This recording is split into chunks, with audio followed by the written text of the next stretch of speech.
listening. It is great to be together in midweek. The youth are in the back with Anthony, and they're having a good time back there. Well, we get to discuss more of these hot topic issues that we're talking about with our series, Kingdom Ethics. We're trying to see, how do we observe, how do we look at our culture through a biblical worldview? It's very important that we do, because this world is getting very confusing. Today, one of my friends, he works at a drug rehab facility, and he texted me saying a patient that claims to be a transgendered woman told me that he got his supposed transgendered girlfriend pregnant. And so a man pretending to be a woman got his girlfriend, who's a woman pretending to be a man, pregnant. That's just straight extra steps. But yet it's also very confusing. But it's just straight extra steps. Yes, but it's still wrong. So confusing. And so we're still needing to where that's what's most confusing is that the cultural climate we live in, that can be a normal phrase. And in that, my friend told me about more of it, to where this man who claims to be a woman was telling someone about how difficult it is for him, because his family does not accept that he is a woman. And the counselor, who really was not bought into the concept, but was just trying to help, said, I can understand why it would be difficult that when your family does not accept that you identify as a woman. And the response of this man was, I don't identify as a woman, I am a woman. That's the culture we live in. It's very difficult to understand. And really, if you've gone through the last 50 years of your life, you're hit with this transgender stuff, and you're probably taken aback by it. There's a bit to where my generation kind of got indoctrinated into it a little bit beforehand, before it became a thing, in that the cultural grammar began to insert they and them as the gender neutral. And so if you wanted to avoid saying that you were talking about a girl, you could say they said this when you're talking about an individual. And yes? Just really random. What if you can't tell their genders, so that's why you just call them them? Well, even in that regard, that gives into the point. They and them are not the English gender neutral. He and him is the English gender neutral. If you don't know, or if we're referring to things in a gender neutral manner, he, him is the proper. It's a weird aspect of the of English grammar, but in that, my generation got kind of built into that. And then with that, of where we have so many things that could just fall under the category of what can be termed transgenderism. Now, what I'm going to say is that the culture actually will broaden the terminology to where transgenderism can include a lot of different things, such as non-binary can include things of a whole bunch of other words that don't make any sense. But for our purposes, we're going to just use the term transgenderism, and we're going to define that as anyone who claims to be something other than their biological sex, which can be seen in DNA and reproductive organs. So while they say it's transgenderism, so we're just going to use that as a broader category to say if someone says they are something other than a man with an XY chromosome or a woman with an XX chromosome, that falls underneath the realm of transgenderism. And so, what if they're biologically both genders? Intersex is not that, and we can discuss that in a bit. So while we're talking about this, that's what it is. Now, you might be more used to the terminology. You probably heard the terminology more often, especially in the 90s, of transvestite. That's probably more what you would be accustomed to. Transgender seems to be a new terminology, and it has taken over. Transvestite is now deemed to be something that is more of a slur in cultural vocabulary. But just so you know, what we're talking about falls underneath the same thing. That term's fallen away. And so accompanying this issue as well is where we see it probably most evident is the concept of preferred pronouns. You might have gotten an email before to where someone signs their name and then after it they put he/him and you go, I knew you were a man. I don't know why you're putting he/him. And so you're confused, and there's this idea of preferred pronouns. Now, with this, I want to preface that with saying essential to our discussion is to not disparage pronouns generally. Something that's really easy is to be like, anytime anyone starts using pronouns or talking about pronouns, I immediately discredit them. We use pronouns all the time. I just used one. And again, I, you, we, us, he, him, she, her, it, its, they, them. All of those are pronouns. And they should be used. We would live in a very pedantic, obnoxious culture if we didn't use pronouns. If I had to say Clayton thinks anytime I talk, that's an obnoxious thing to do. So we use pronouns. Pronouns are good. The problem is the concept of preferred pronouns, where someone gets to select one's own pronouns, even to the extent of absurdity. And so a man can say, I go by she, her pronouns. Or a woman can say, I go by he, them pronouns. They or them. Or, well, you even have some who will say, sometimes it's he, sometimes it's they, them. And then you have what's called neo-pronouns. And if you're wondering, all these things should make you want to claw your eyes out when you read that. The concept of neo-pronouns is you create things that aren't traditionally pronouns but now are. And so you have someone who it's Z, where it's XE, and Zer, XER. And that doesn't make sense. And then you have even to where it gets into prefixes, where instead of Mr., Mrs., or Miss, there's some who are now saying MX is their, it's mix, it is their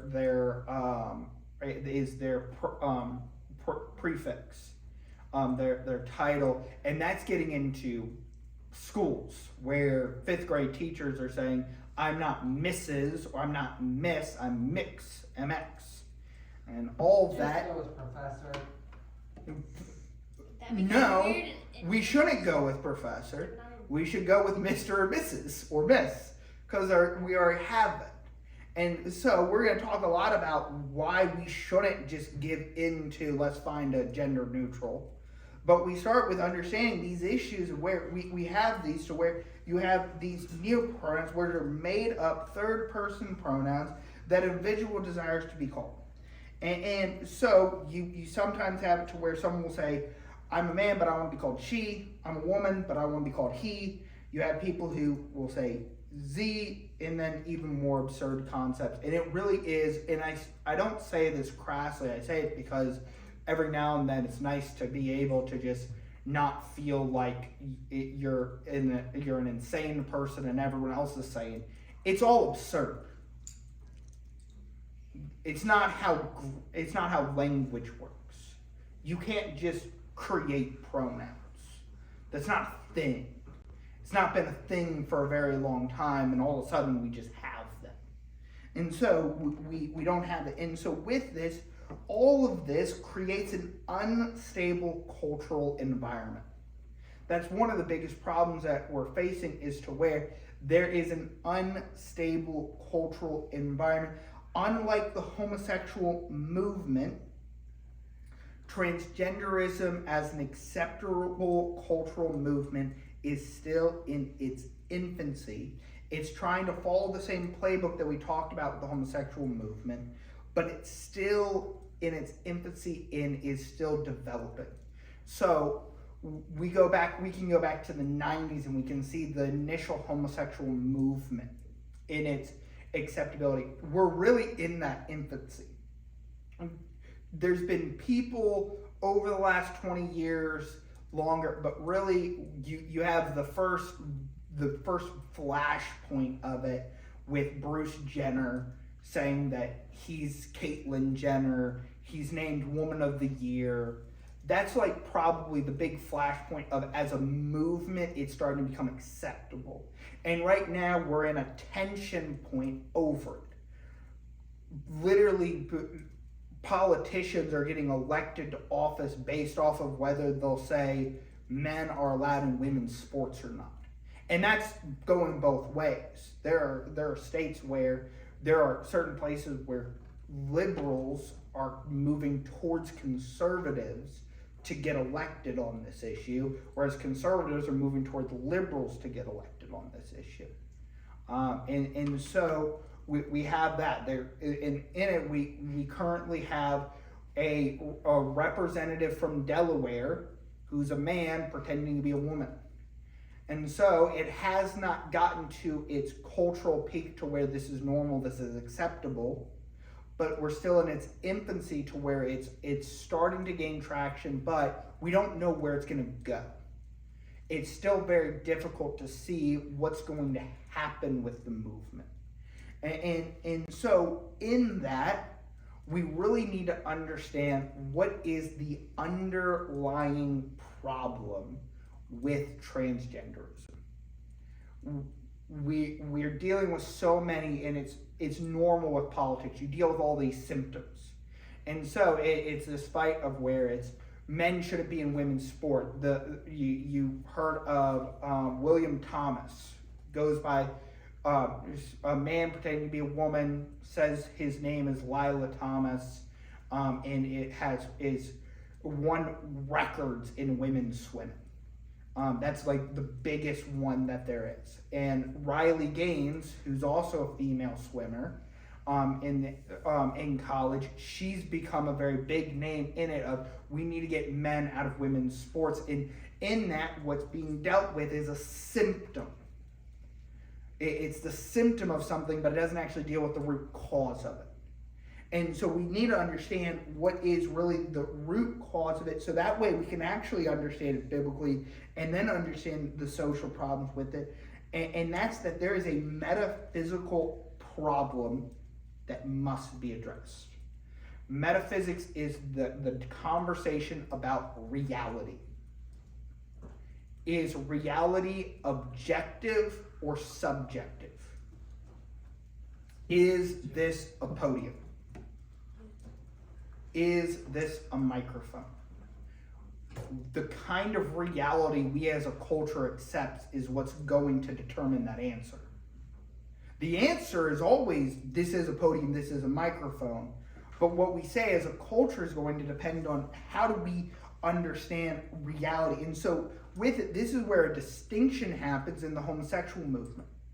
And the homosexual movement, they never tried to get us to deny reality. At no point in the early 90s did two men try and say, hey, we're actually a man and a woman. What they said is, no, we're two men. The conversation was over the acceptability or the perversion of that reality, not over if it was reality or not. it was reality that it was two men in a relationship. The fight was over, is that acceptable or not? Today's divide that's created in the in the transgender movement, it's one that is about what is reality and who gets to define what reality is.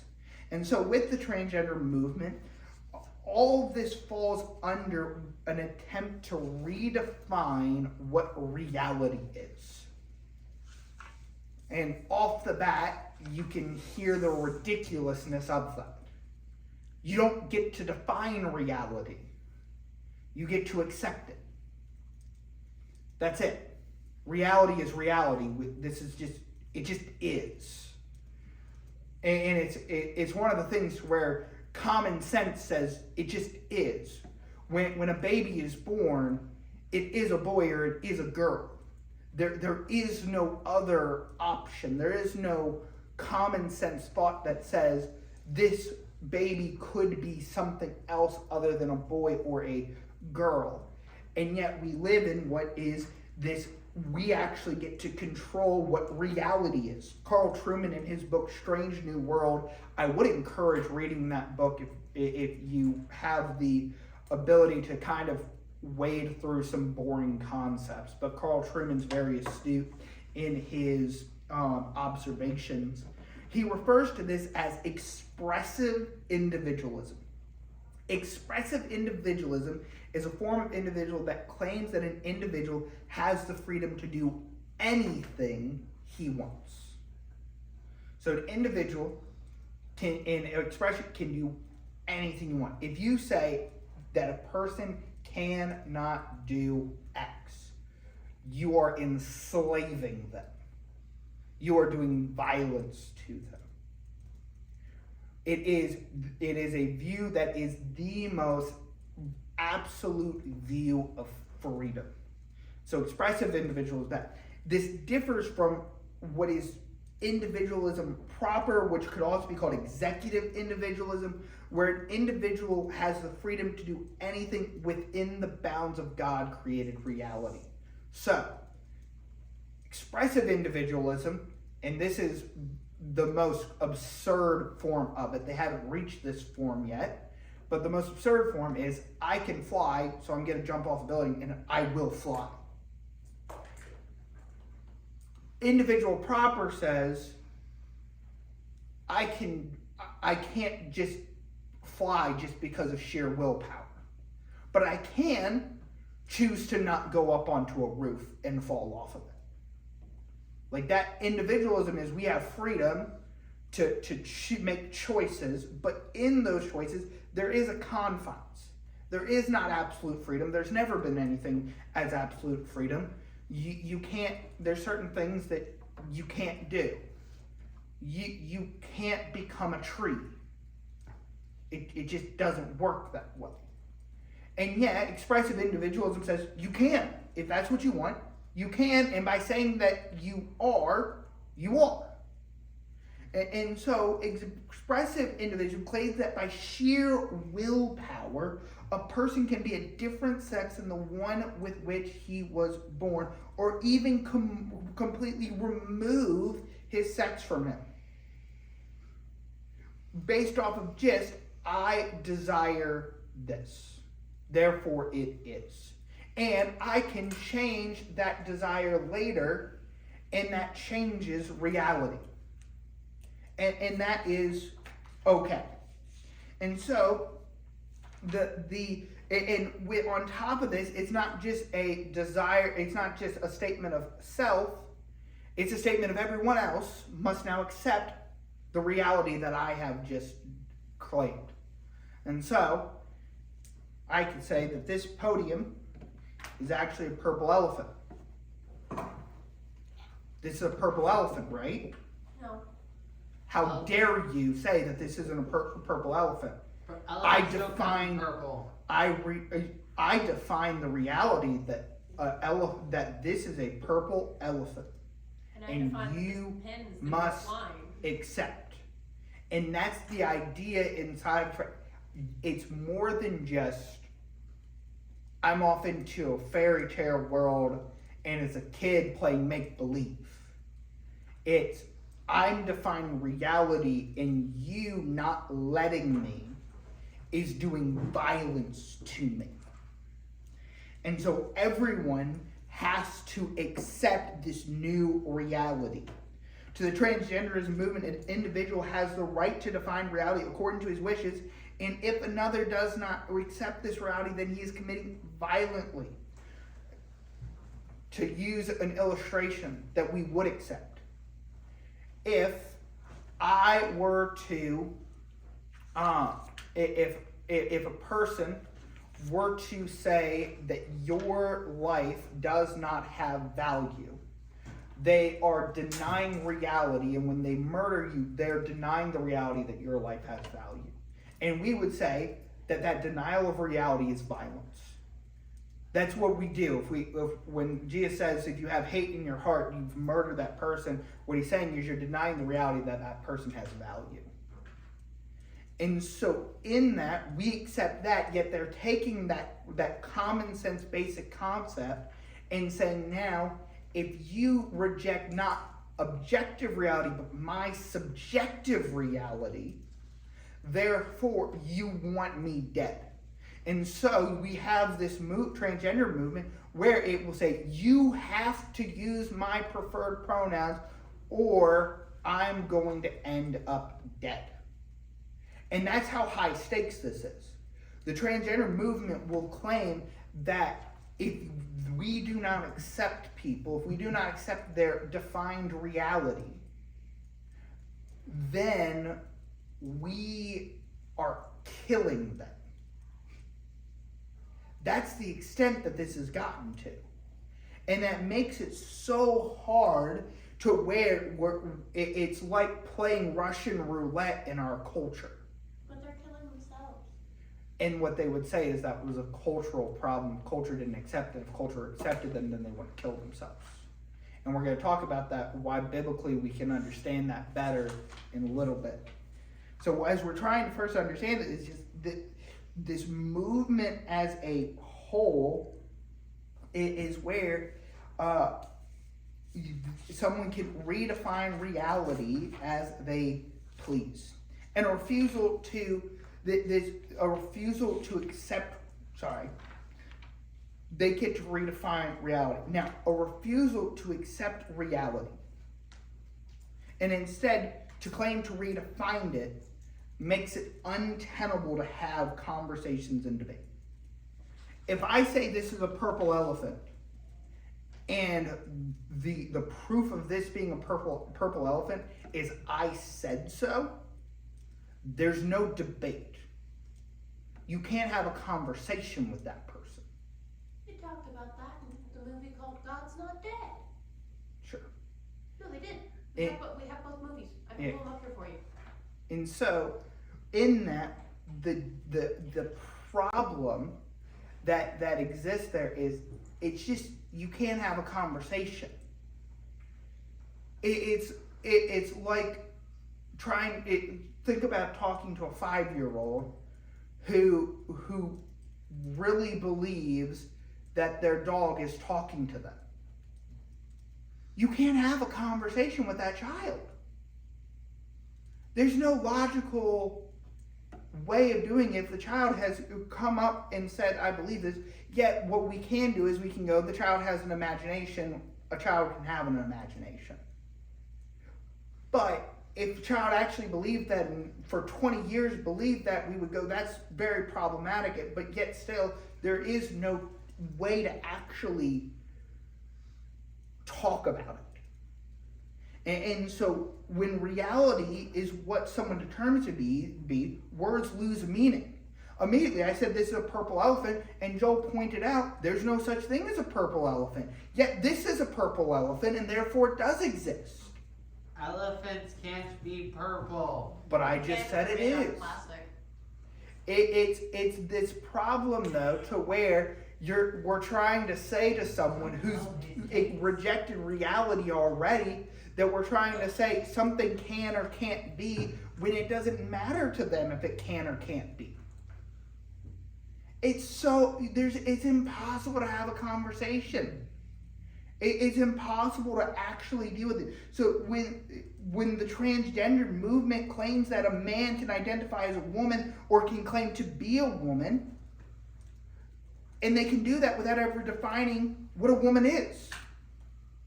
How do you identify as? How do you claim you are something that you can't define what it is?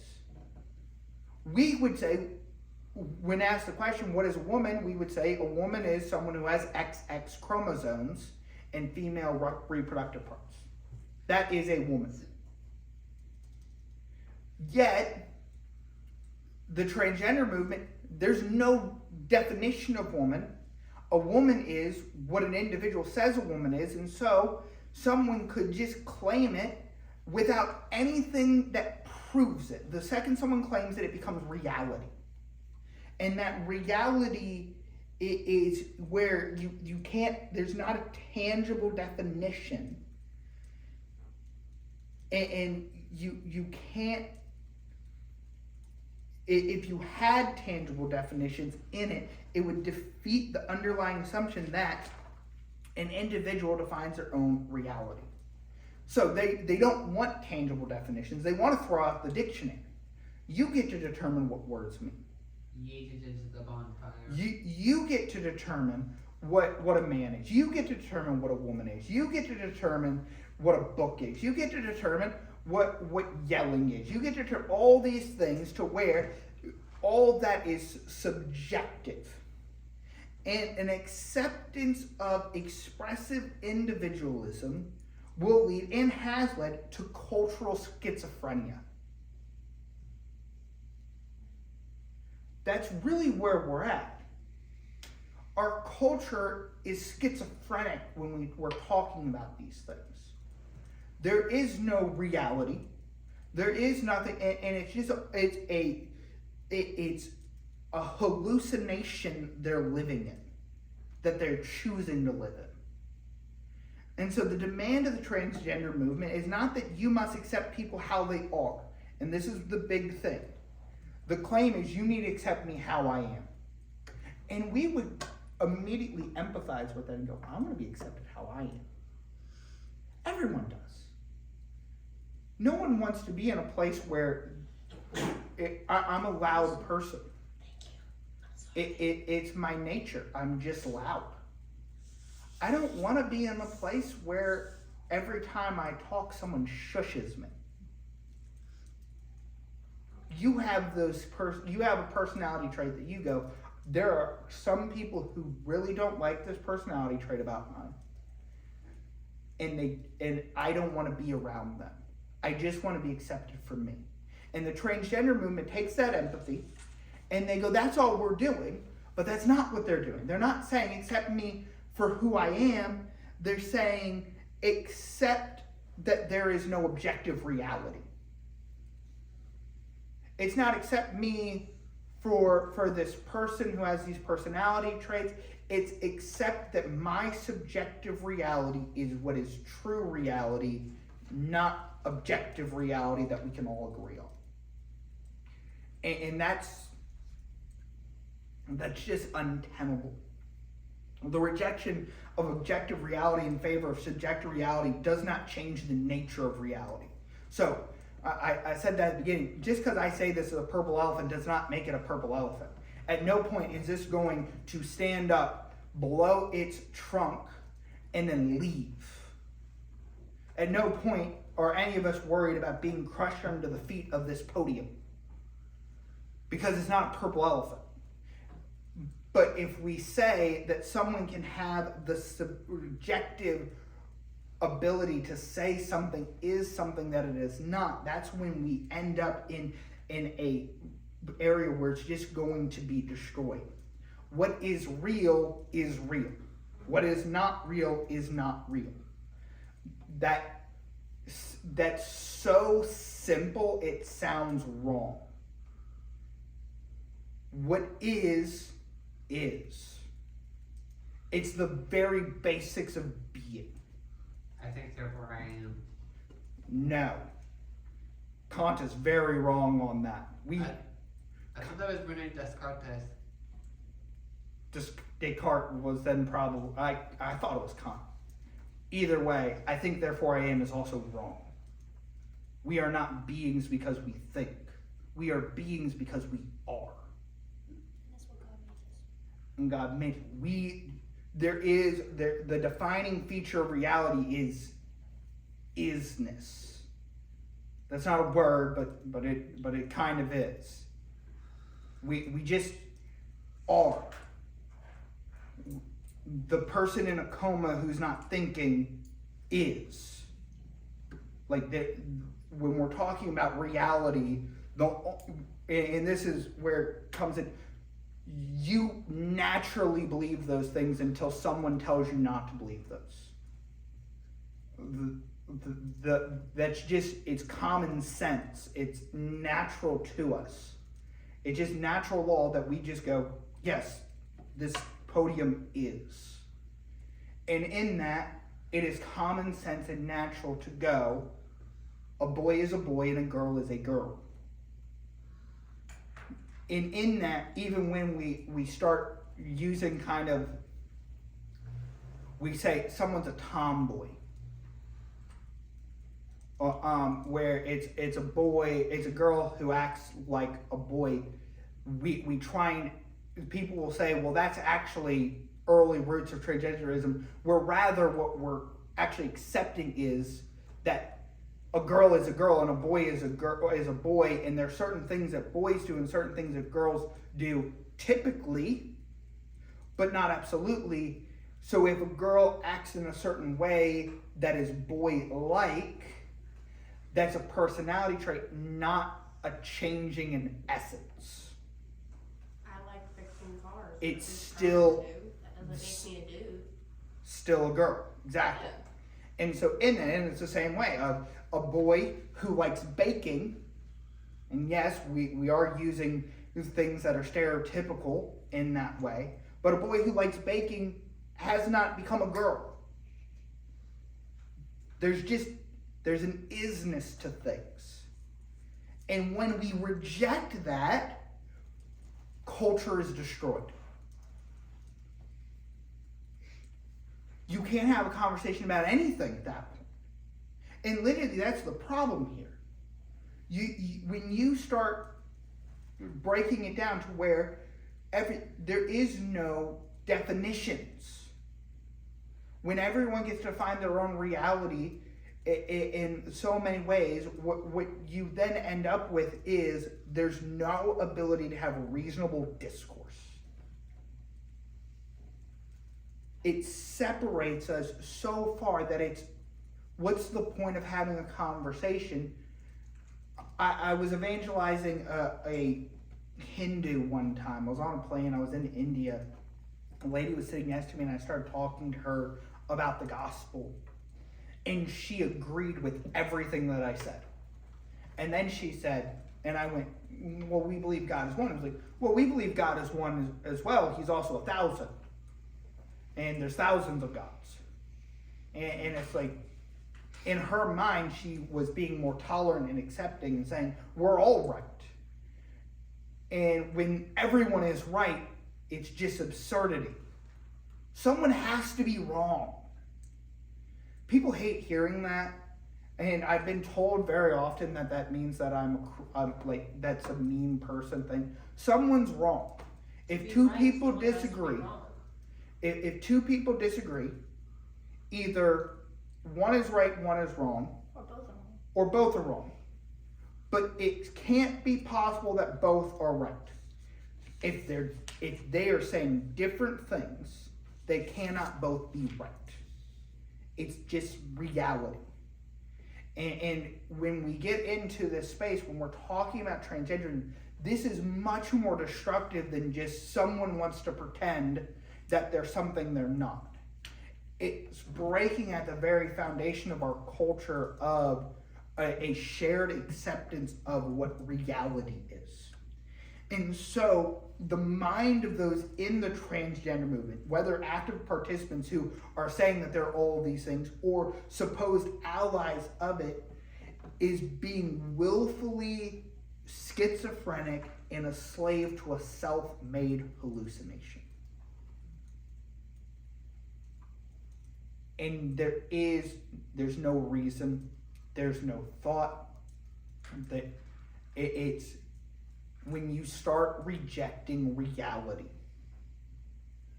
your mind will corrupt to an extent that it just will lead to worse and worse. And so that's what we're dealing with in our culture right now. This is much more high stakes than many would even think. And this is where part of the problem comes into where the political discourse, because we're treating it like any other political issue, which is let's find a middle ground. But we cannot find middle ground with people who do not accept reality. There is no middle ground between objective reality and subjective reality. If you move from objective reality, you're in subjective reality. You're in expressive individual, each individual gets to define it. There is no middle ground. We're going to accept objective reality or we're going to explode as a culture. So when we're talking and we're thinking, there's not a point to where we can just say, well, let's find a middle ground.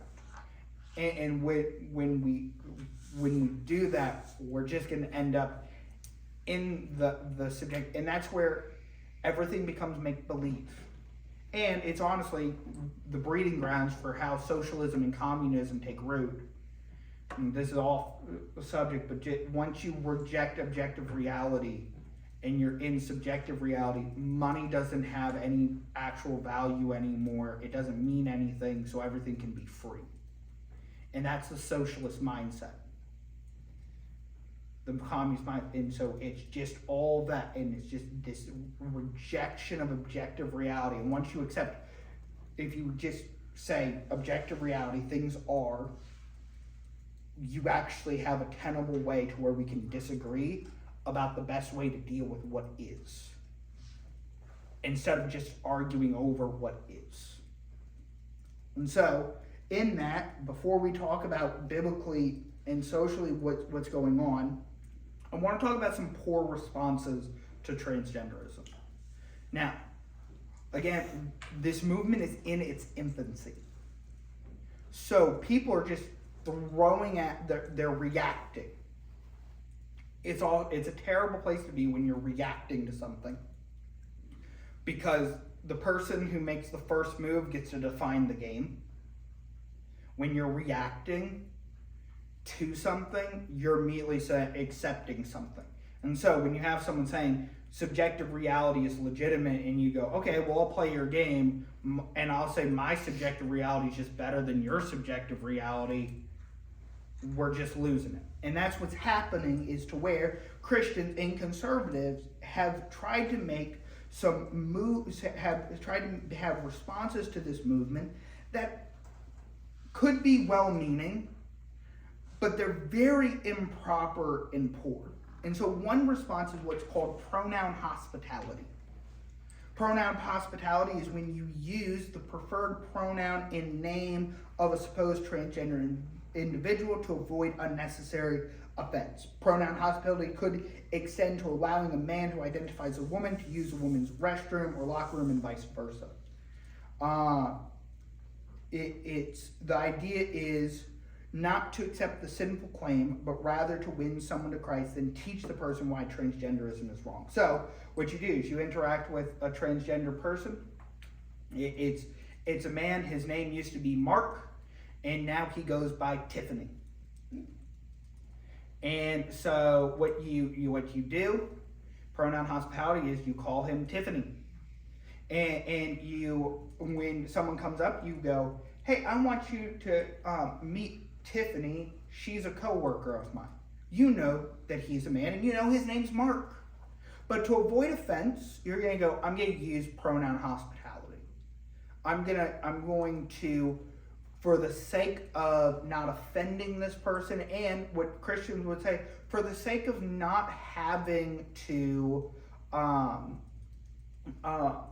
the sake of being able to eventually have a gospel conversation, I'm going to be kind by referring to this person by their preferred name and pronouns. Now, I think there's an aspect to where we can all kind of see why someone would think that. There is a little bit of where I don't want to be in that awkward situation. I don't want to be in that weird conversation that's where this person's now mad at me. And you guys probably have seen the videos of how angry a transgender person will get if you do not refer to them by their preferred pronouns and preferred name. What if, I have a question. I had a friend that was actually trans. So he changed to a girl, but because he knew my beliefs, he still let me call him he, because I was not comfortable with calling him a she. But everybody else would get mad that I would call him he and not a she. Yeah. Is that normal? I would say it's not normal for a transgender person to allow one person to do it. And so, I mean, but- there's other people that have like Yeah. my faith and stuff. yeah, that would be outside the norm for most, but it is very normal for other people to be mad. And yet, to get to it, it's what that does is it's this.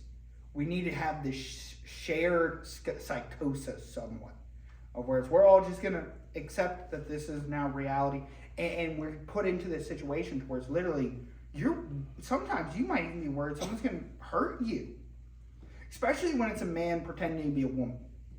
And so in it, this is also where our language matters as well, to where y'all will notice I'm not gonna refer to someone as a transgendered person.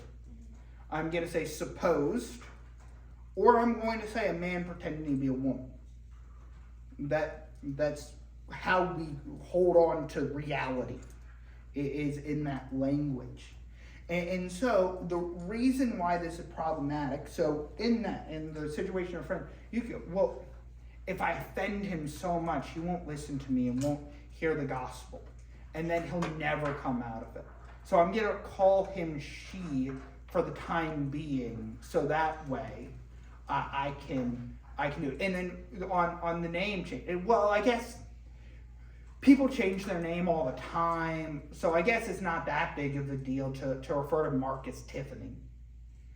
And in that, what we're actually doing is we're not actually dealing with the underlying root problem. And we're also missing the point of why we have conversations with people. So in that, of the underlying root problem, using preferred pronouns, the change name, and then going to the furthest of allowing a person to act according to the subjective reality he has created is to affirm the subjective reality as true. You are actually helping them build up the wall of their subjective reality by using preferred pronouns and using their change name. You're hurting them by taking it down, but you're hurting them for their good. You're someone who has built up in their mind that all these things are true. When you pull at it, you're pulling down a wall, and you're actually letting them have to face reality. And that's something we know to be the case in a lot of other things. The drug addict who every time you give them money, they just go and buy drugs. Eventually you make them face reality of, I'm going to stop giving you money, and they hit rock bottom and they learn. We don't just keep reinforcing the bad habit or the sinful action. Rather, we address it and we say, no, this is wrong. Yes. I personally know of 2 women that came out as gay. Then within about a year, they both decided they went transgender. So now they're not gay women, they're gay men. Yep. And they've both had surgery on their chest so that they can walk around without a shirt. Mm-hmm. But now they can't identify as she or he, they identify as they. Yep. They don't know what they are anymore. It's all, and really in it, and that's something we're going to talk about, is those problems of, it's actually, while they're trying to protect their right to have identity, they lose identity. Because they don't know what they are. Because we don't get to decide what we are. Reality does, and God creates reality. And so in that, to accept that and say, well, I'm gonna call them. I'm gonna call she, them. I'm gonna call he, they. All of that reinforces that. And sometimes it's really hard because there's aspects to where it just happens. And to be completely honest, there are passing supposed transgender people. There are men pretending to women who have had such good surgery, it's hard to know. And vice versa. I think I think typically it's easier for a man to start looking like a woman than for a woman to look like a man. All I can say is God knows. And God does know. And so in that, there are difficulties. I don't have to know. And so in that, what I'm not saying is you need to, you have to, if you accidentally call he a she because you thought he was a she, you haven't done something wrong. You've been deceived. The person who's deceived is not in the wrong. And so in that, it's what are we going to do with the deception? If we accept the deception, that's where the problem exists. And so in the same way here, then we have to understand the conversation. I don't want to offend this person. I want to be able to win them to Christ. The problem that exists there is that's not the point of a conversation. The point of a conversation is the glory of God. So we do the things that glorify God, and to glorify God, we accept reality. And so in this, we have that as one of the problematic. Another poor response has been a focus on men and women's sports. This is where the popular political thing is. Donald Trump will not say that a man cannot be a woman, but he will say a biological man shouldn't be in women's sports. And the focus is on unfairness. And what that's going to end up with is we're going to have a third category where it's going to be transgenders who they get their own category, and it's going to be men, women, and transgender, this third category in sports. And then 10 years after we get that, it's going to be, why are we doing this? How I know that to be the case is because the same thing happened with the homosexual movement. Because it started with civil unions. Well, we'll give them we'll give them this other category. And then it's, why do we have this? This is pointless. That's just marriage, just called something else. And so it became marriage. And so what we don't want is, again, compromise with subjective reality is accepting subjective reality. You might just be delaying the acceptance of full-blown subjective reality of crazy people. Then, again, another wrong focus is on the children being victimized. Now, I will say there is something especially heinous when it comes to children being deceived into thinking that a little boy is actually a girl or a girl is a boy. There is something especially heinous about that because you know that that is not coming from the child, that's coming from someone else. It's child abuse. It's child abuse. Pure and simple. But what we have to be careful of is not to go, well, once he or she turns 18, then that person can make the decision for themselves. And we do that with tattoos. You're 14, you're not mature enough to get a tattoo. Just wait till you're an adult, then you can decide. The issue is not, has someone thought about it enough? The issue is not being able to think rationally about it if you're a boy or a girl. The issue is reality.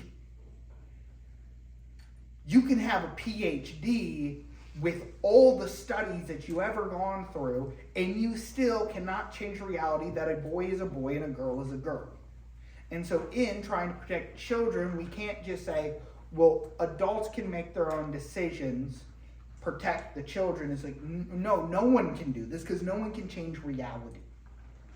And so when we allow there to be that little acceptance of subjective reality, the denial of true reality is what's then going to be used to victimize children, because again, it's only a matter of time. Because it's going to start with, well, they have to wait till they're 18. And then it's going to be, well, they have to have parent approval. And then it's going to be, well, they could just have one parent's approval. And then it's going to be, well, you know, a child knows what they want. Let the child choose. And we have that problem. It's a slippery slope that's going to happen firmly in objective reality. And so in it, to just conclude quickly, now we can understand all of that. We can understand more of a biblical response. We see in Genesis 1:27, and it says, God created man in his own image. In the image of God, he created him. Male and female, he created them. There is no confusing one's person. It's not biological sex. It's just their sex. It's just their gender. There is no concept here of where we can divide what someone identifies as and what they're born as. What God created someone as is what that person is. That is reality. God has done it. And we see in Deuteronomy 25 to where we do know that this is a sinful thing for a woman to act like a man, for a man to act like a woman, are doing things that are an abomination to the Lord. Now, with it, this Deuteronomy 22:5 has been taken wildly out of context to somehow take it to where it means women can't wear pants. I work with a girl. It's- And she will quote that to you.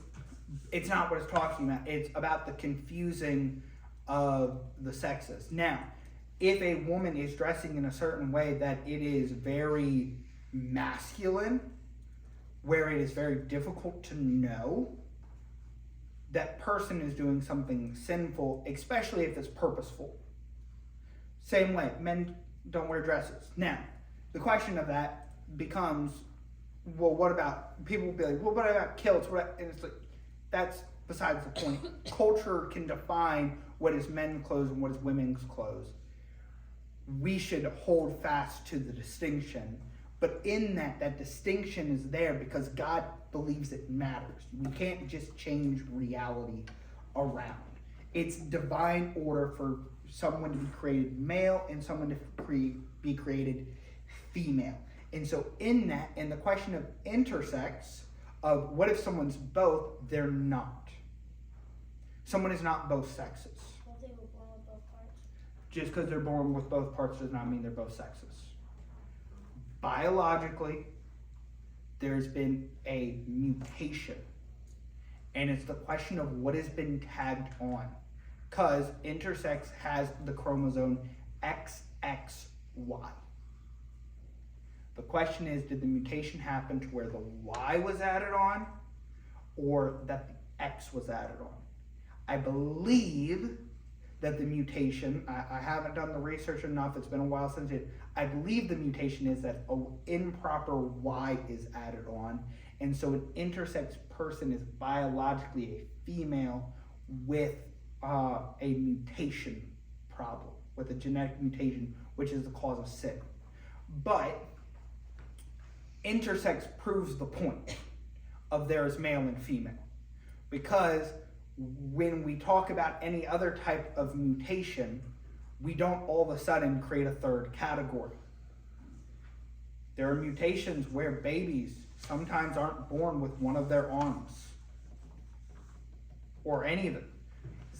Is that not a person? Does a person have to have both arms to be a person? In the same way, a genetic mutation does not all of a sudden change God's created order. The answer is we have to find out what is the mutation, and then the person born with that should then be raised and treated as what would be proper and not as some kind of third category. And in that, there is a lot of sensitivity in there of if someone born intersex isn't raised with you're a girl, or you're a boy, great confusion exists to where there's an identity problem, and that's where it's, no, we're going to find out biologically what is the case, what mutation happened to make it seem like it's not the case, and return to the acceptance of the reality of what is. Joel left, but that makes sense? Yes. Okay. So, He has to go to the bathroom most likely, or water. So, when we're talking about this, the Christian loves the person who claims to be transgender by not affirming the delusion. And that's hard, and it hurts. But let me tell you another thing that's also like that. Telling an abusive drunk that they're an abusive drunk hurts and is difficult. And that person might lash out at you. It doesn't mean all of a sudden you tell the abusive drunk father that he's a good father. To accept the norm. To make it to where you can avoid the problem. Truthfulness in love still matters. And so, in that, we do not affirm the delusion. Now, at times, if you can tactfully avoid the conversation because you're just trying to get through your day, feel free. You can, if your waiter comes up to you and you're like, that's a man, and he starts saying, my pronouns are she, her, there's a way to where you can avoid ever having to say anything to them, to him, about that. It's hard, but you can.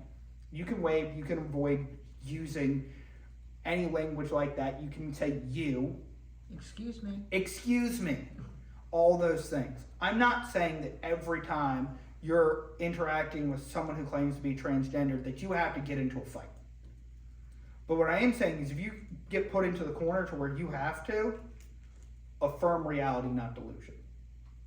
And the Lord will protect you in that and will protect you from any persecution that comes for it. When we're talking about being persecuted for our faith, one of the things is oftentimes we as Americans, we avoid the tension points and will even lie to get out of the tension points, and we'll say, well, I just didn't want it to get worse. And what we're actually saying is I just want to avoid persecution. Beloved, we don't have the right to avoid persecution like that. If the Lord has brought it to us to where we're going to be persecuted for something, we get persecuted faithfully. And we know that future there will be a reward for all those who lose anything for the gospel. Lose anything for Christ's sake. And affirming reality is affirming God's created order, and therefore is when you get persecuted for not denying it, you're being persecuted for Christ's sake. So with it, I'd add in, we're over time. As you can see, you can read through, there's a lot of issues with transgenderism. There's an incredible mental health problem. The suicide rate is dramatically higher in likelihood of having with suicide rate and attempted suicide rate among people claiming to be transgendered. There's just so many problems with it. It's incredibly problematic, and then with it also there's just a lot of health dangers of, especially when it gets into sex reassignment, and then also there's the impossibility of reversing sex reassignment surgery. Once that bell's rung, you don't unring it. Someone can try, but it just can't happen. And it's why it should be made illegal. It's why it should be something that's barbaric and awful. It's just wrong. And if you've ever seen pictures of what they do to where they'll take skin off of someone's arm to create all of these things, and so many other problems that are just so disgusting. it's barbaric. And so that's why I say there, and in that as well of the best thing to do for someone is don't affirm the delusion. They are the reason they're committing suicide is not because we're not affirming their delusion. It's because they're living in a delusion. People who live in delusions are going to hate life because life isn't what they want it to be. The answer is get out of the delusion and accept reality. And then you can learn to live a life.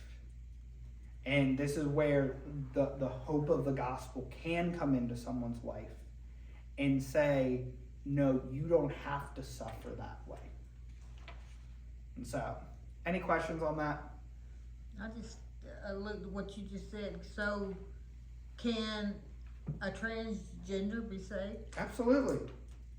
Now, what I would say is Not while they're living that lifestyle. yes and no.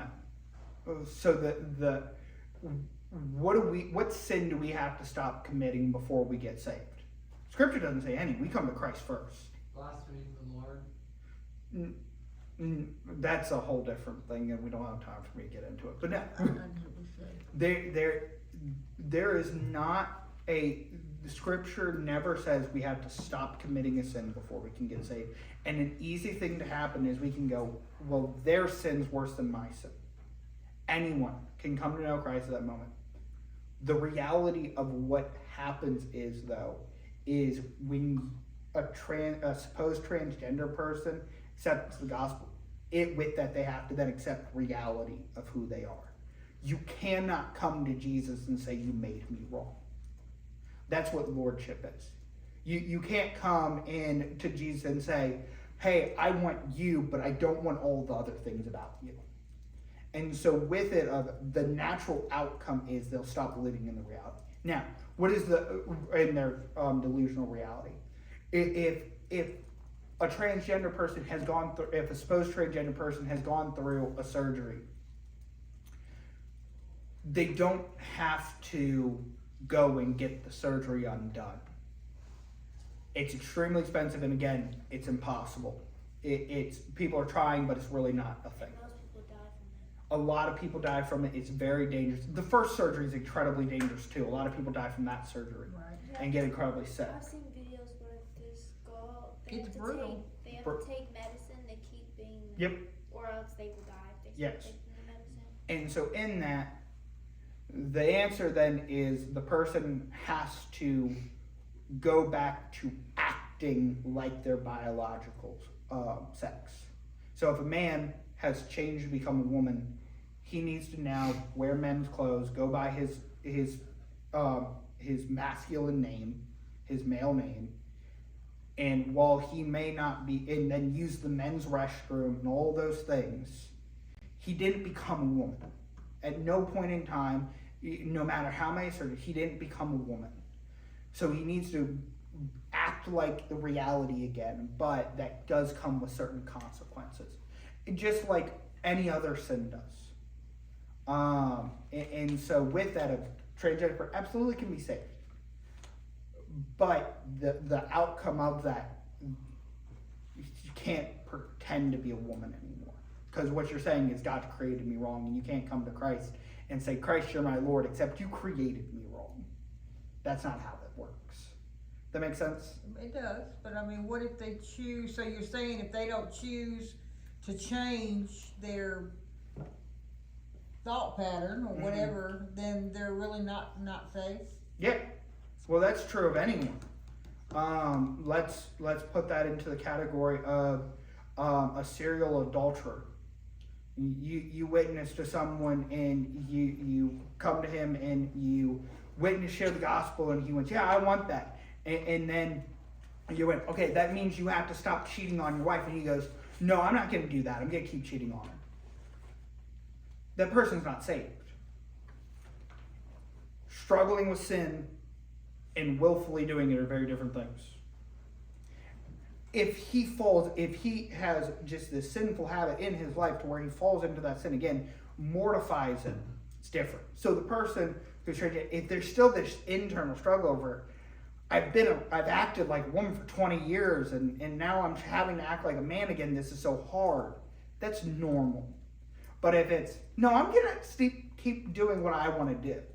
Christ isn't Lord and there is no salvation there. Makes sense. So, any other questions or thoughts?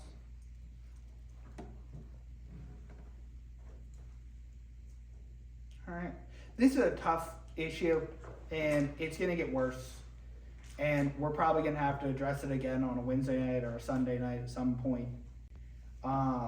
And that's a hard thing to deal with because it is, this culture is getting darker and darker. And how this movement goes can change to where things we're discussing now in 5 years could be very, very different.